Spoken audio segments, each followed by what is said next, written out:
Hello guys, this is Diksha and I am an intern at Intellify and I am back with a new concept that is reflection of light. So let's begin the session. So firstly, we will read that what is reflection of light. Actually, to understand the whole process, we firstly have to decode the definition that what is reflection, what this term means.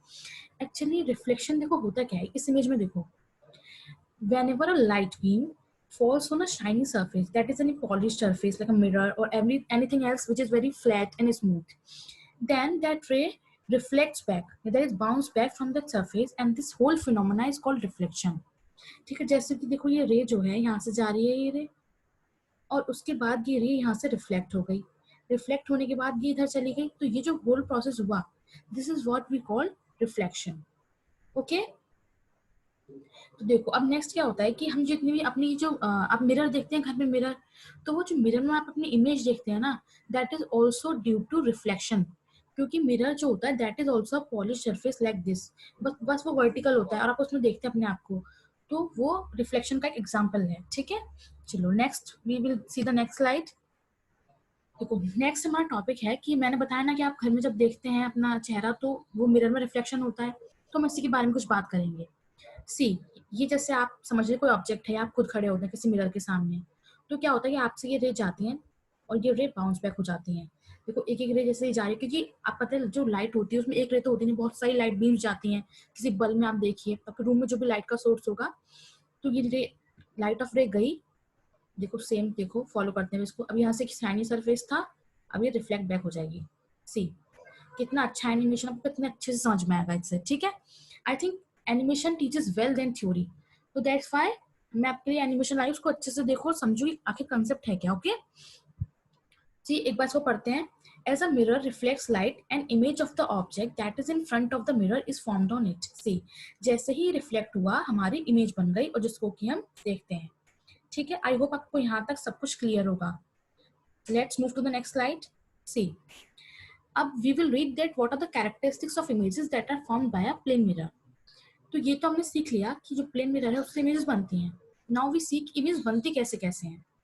तो firstly सी, यहाँ पे candle है किसी mirror के सामने रखी है, देखो. ठीक है, अब हमारी जो कैंडल है, सपोज करो वो यहाँ से कुछ डिस्टेंस पर है मिरर से. ठीक है, तो उसकी जो इमेज बनेगी वो भी सेम डिस्टेंस बनेगी.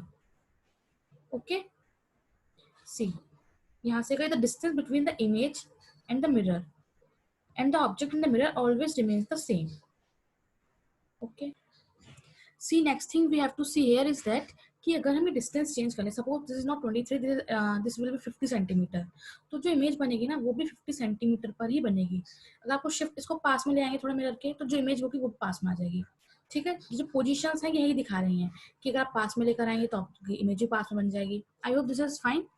So let's read about this. If we increase or decrease the distance between the object and the mirror, the distance between the image and the mirror also increases or decreases respectively. Okay, no rocket science here. I hope this is clear. Next, we move on to the next concept. So I'm sharing some important points that are very important for your exams. अगर आपको एक question आता है and you follow all these points, then I hope you will get full marks. Okay. See, the image formed by a plane mirror. तो we know कि plane mirror forms image. Okay, तो जो image बनेगी ना mirror से द्वारा, that is erect. Erect का मतलब क्या होता है? Firstly see what is erect. An image is said to be erect when the image is form the same side up as that of the object. ये तो definition हो गई. अब देखो लैंग्वेज में समझते हैं. अगर आपकी इमेज जो है, अगर मान लो ये ऑब्जेक्ट सीधा है ना, ठीक है, ऊपर की साइड इसका एरो है, अगर ये इमेज जो है इसका एरो भी ऊपर की साइड है तो ये इमेज इरेक्ट है. ठीक है, अब सपोज इमेज ऐसे बन रही होती कि ये जो एरो है ये ऊपर की साइड है और इमेज में एरो जो नीचे की साइड होता, तो हम बोल देते कि ये इमेज इन्वर्टेड हो गई. ठीक है, अब प्लेन में जो आपने आपको देखते हैं तो ऐसा तो नहीं है ना कि आपका सिर इमेज में नीचे दिखता हो, ऐसा नहीं होता ना. अगर आपका हेड ऊपर है तो आपका हेड मिरर में ऊपर ही दिखता है, अगर आपके लेग्स नीचे हैं तो इमेज में भी मिरर में आपको नीचे ही नीचे की साइड ही दिखते हैं, तो that is what called erect. ठीक है, next see second point, the image of the same size as the object. मतलब अगर आपकी हाइट 5 सेंटीमीटर है तो आपको इमेज में 5 सेंटीमीटर दिखेगी. अगर आप 5 इंचेस टॉल है तो आप इमेज में 5 इंचेस टॉल दिखेंगे. तो जो साइज हमारी बॉडी का या ऑब्जेक्ट का होता है वही साइज आपको अपनी इमेज में दिखेगा. Alright, So see the next point, at the same distance as the object. Suppose हम ये पॉइंट मैंने डिस्कस भी किया था लास्ट स्लाइड में आपसे, अगर आप किसी मतलब मिरर से अगर आप 10 सेंटीमीटर दूर हैं तो यह जो इमेज बनेगी ना वो भी सेम 10 सेंटीमीटर पे बनेगी ऑन द अदर साइड, ठीक है। तो इसमें तो आपको क्लियर होगा। See with right and left side interchange.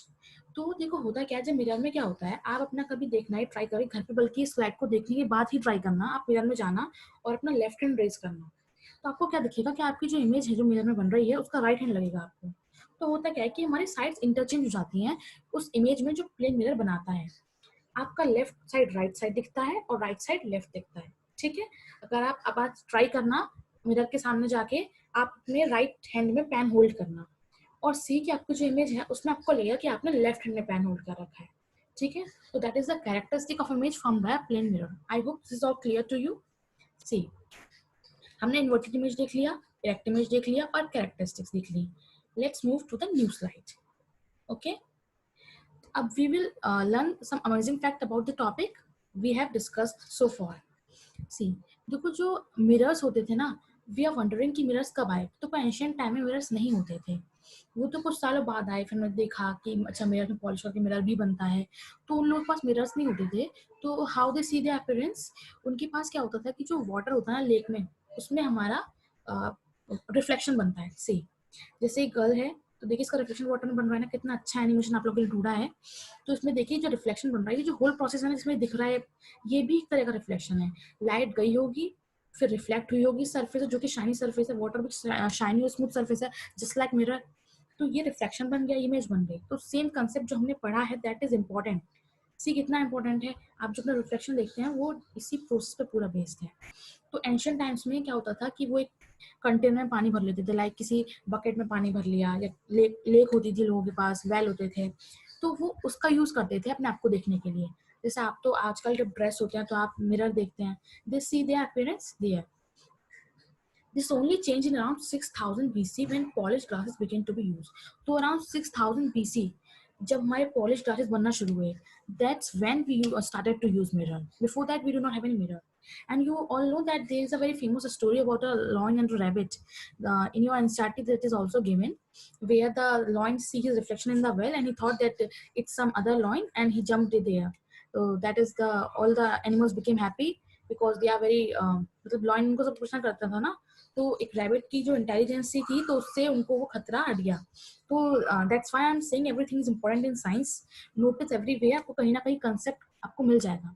तो I hope this concept is very much clear to you and this concept is amazingly important. Okay, so thank you all of you. This is Diksha signing off. Have a great day ahead. Okay, bye.